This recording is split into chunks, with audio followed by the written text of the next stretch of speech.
வணக்கம். உலகில் நல்லவன் யார்? நல்லவன் என்பவன் புகைப்பிடிக்கும் பழக்கமோ மது அருந்தும் பழக்கமோ இல்லாதவனே என பலரும் நினைக்கிறார்கள். ஆனால் அப்படி அல்ல. அனைவரையும் மதிக்கத் தெரிந்தவனே நல்லவன். உதவி செய்யாவிட்டாலும் உபத்திரம் செய்யாதவனே தனக்கு அடிபட்டால் வலிக்கும் என்பது போல பிறருக்கும் அடிபட்டால் வலிக்கும் என்பதை உணர்ந்தவன். முடிந்த அளவு பிறரிடம் அன்பு பாராட்டுங்கள். அதாவது குறைந்தது நல்லதை செய்தால் அவனை தட்டி கொடுங்கள். தோளோடு தோளாக தட்டி கொடுங்கள். அவனை திட்டாதீர்கள், உபசரியுங்கள். எது செய்தாலும் தோல்வியுற்றாலும் தட்டி கொடுங்க, நாளை வெற்றி கிடைக்கும். அப்படி என்று கொஞ்சம் சிந்தித்து பாருங்கள். பேசும் வார்த்தையிலே கனினம் வேணும், பண்பு வேணும், நாகரிகம் வேணும்.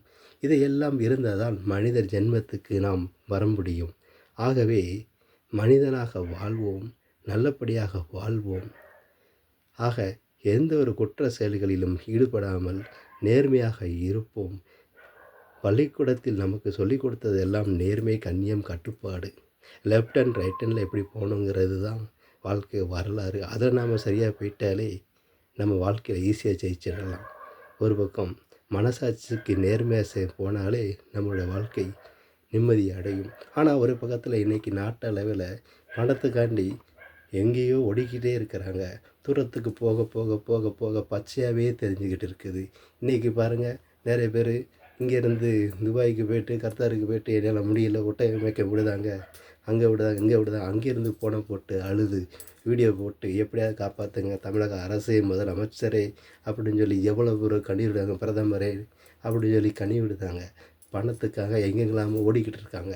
ஆனால் அவ்வளோ பேரும் போயும் முடியலை. எதுக்காண்டி?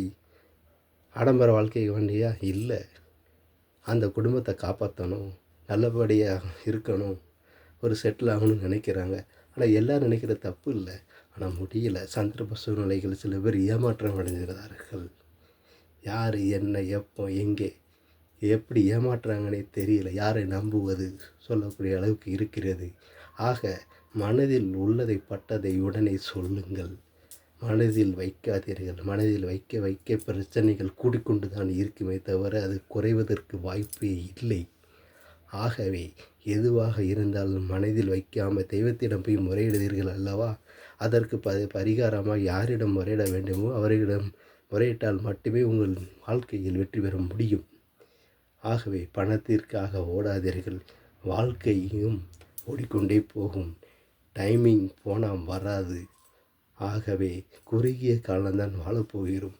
அந்த குறுகிய காலத்தில் எது முக்கியமோ, எது தேவை இல்லை எழுதி பாருங்கள். என்ன வாங்கியிருக்கிறோம் கடன், அதெல்லாம் எழுதி பாருங்கள். எதை குறைக்க முடியுமோ அதை குறையுங்கள். ஆக சிந்தித்து செயல்பட வேண்டும். இந்த வாழ்க்கையில், இந்த பிரபஞ்சத்தில் நாம் மட்டுமே தான் துணை. அப்படி இருக்கும்போது யாரும் நம்மை காக்கிறதுக்கு ஒருவரும் இல்லை.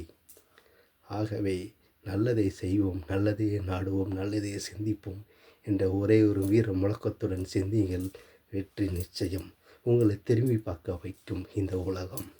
வணக்கம்.